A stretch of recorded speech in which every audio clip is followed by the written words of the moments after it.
cela. Le sujet, c'est que depuis 40 ans, les inégalités ne se sont jamais été aussi fortes en Europe. Madame, c'est totalement faux. C'est pas, dites-le à l'OCDE alors.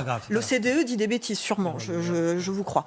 Mais en tout cas, c'est ce que dit l'OCDE. C'est que depuis 40 ans, les inégalités sociales, elles s'accélèrent. C'est-à-dire qu'on a des riches qui sont plus riches et des pauvres qui sont plus pauvres. Et au milieu, on a cette classe moyenne qui, effectivement, ne s'enrichit pas et a peur de s'appauvrir. Et a très peur de s'appauvrir. Pourquoi est-ce qu'elle a très peur de s'appauvrir ? Parce que, au-delà des chiffres, il faut voir aussi l'environnement de ces classes moyennes. Ce sont des classes moyennes qui, pour la plupart, se sont excentrées des centres-villes et se sont excentrées, du coup, de l'accès aux services publics.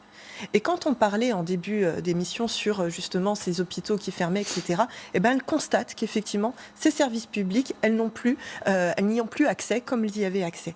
Il faut parler aussi de l'environnement de ces classes moyennes. C'est une chose. Et qu'est-ce qu'elle constate aussi ? C'est que Emmanuel Macron est bien plus enclin à s'occuper des plus riches que des classes moyennes. Nous prendrons en compte que l'IFI, l'ISF qui a été balayé, qui rapportait 5 milliards d'euros, et l'IFI qui n'en rapporte plus que 1,3 milliard. Où sont passés cet argent ? Bien évidemment, c'est bien de ça dont on s'expliquait au début, c'est que les riches sont devenus plus riches. Et la taxe d'habitation dont vous parlez, excusez-moi, mais personne n'en voit encore le début du commencement. C'est-à-dire que aujourd'hui, la taxe d'habitation ne reste qu'un leurre, ne reste qu'une communication, mais n'est pas effective. Donc on voit bien que les classes moyennes, elles sont laissées pour compte, et elles ont raison, parce que l'impôt sur le revenu repose fondamentalement sur ces classes moyennes. Aujourd'hui, l'impôt sur le revenu est divisé en 5 parties. Or, on voit bien qu'avec une division aussi arbitraire, l'effort repose sur les classes moyennes. Nous, ce que nous proposons, par exemple, c'est de mettre 14 tranches d'impôt sur le revenu. Avec ces 14 tranches, vous lissez davantage l'impôt sur le revenu et vous voyez que l'effort est bien mieux réparti. Et vous parliez des Gilets jaunes. Oui, les Gilets jaunes dénonçaient avant tout une injustice. Parce qu'aujourd'hui, on voit bien que les classes moyennes sont injustement traitées. Et l'exemple de l'impôt sur le revenu est révélateur. On voit bien que les taxes et les impôts ne sont pas la même chose, reposent essentiellement sur ces classes moyennes, mais qu'aucun effort n'est fait pour eux.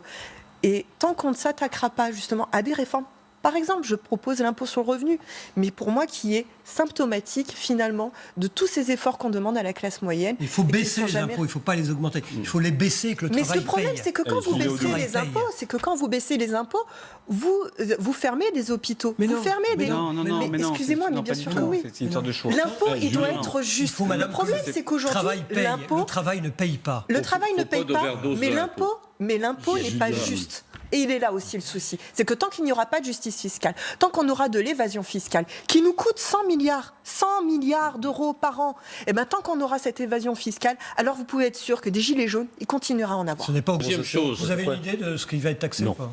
Non. Une nouvelle taxe carbone, par exemple ? L'évasion fiscale, il y a plein d'argent là-bas. 20 milliards. Bah non, mais l'évasion fiscale. Non, mais moi, j'aime bien quand à chaque fois, vous dites il faut baisser les impôts, certes, mais derrière, pour financer les hôpitaux, vous faites comment ? Pour financer la recherche, vous faites comment ? Donc, si on ne s'attaque pas au nœud du problème, le problème, c'est l'évasion fiscale. Vous ne voulez pas vous y attaquer à l'évasion fiscale ? Il vaut mieux être pauvre comme en France plutôt que riche en Allemagne, des fois qu'ils puissent devenir pauvres, c'est ça. Ne vous en déplaise, il y a plus de pauvres en Allemagne qu'en France. Non, mais madame, il y a 2 fois moins de chômage en Allemagne. Alors, on veut c'est normal, ils sont pauvres. À partir du moment où vous travaillez une heure, vous n'êtes plus considéré comme chômeur. Là-bas, les infirmières sont mieux payées. C'est un détail. Le modèle allemand est profondément différent du modèle économique français. Et c'est absurde de dire que les infirmières sont mieux payées en Allemagne. Le modèle allemand, si on veut, par exemple, si on veut répondre au défi du changement climatique, je vous le dis, le modèle allemand, on est mal barré. Parce que c'est un modèle qui est fondé sur les exportations. Qui est fondé sur l'exportation et donc qui encourage des traités de libre-échange tels qu'ils sont. Et vous êtes contre les éoliennes, donc aussi ? Vraiment, vous me confondez tous, c'est insupportable et vous coupez sans arrêt.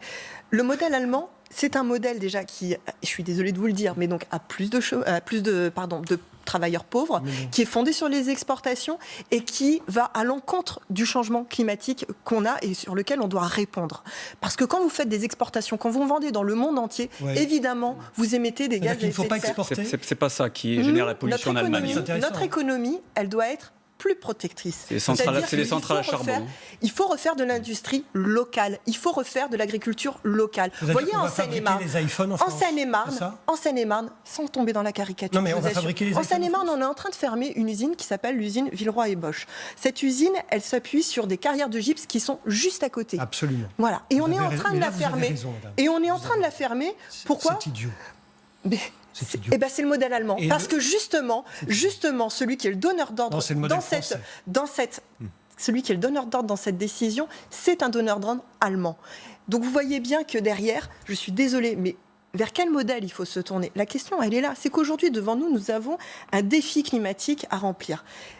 Tant que vous pouvez sourire, vous pouvez rigoler, mais en attendant, c'est bien vers ça. C'est ça notre défi principal. Donc tant que nous ne revoyons pas la copie avec le libéralisme à tout va, avec le productivisme à tout va, tant que nous ne revoyons pas la copie de ce système-là, alors je vous le dis, on est en train de foncer droit dans un mur. C'est tout. Que ça vous plaise ou non. Mais on y est.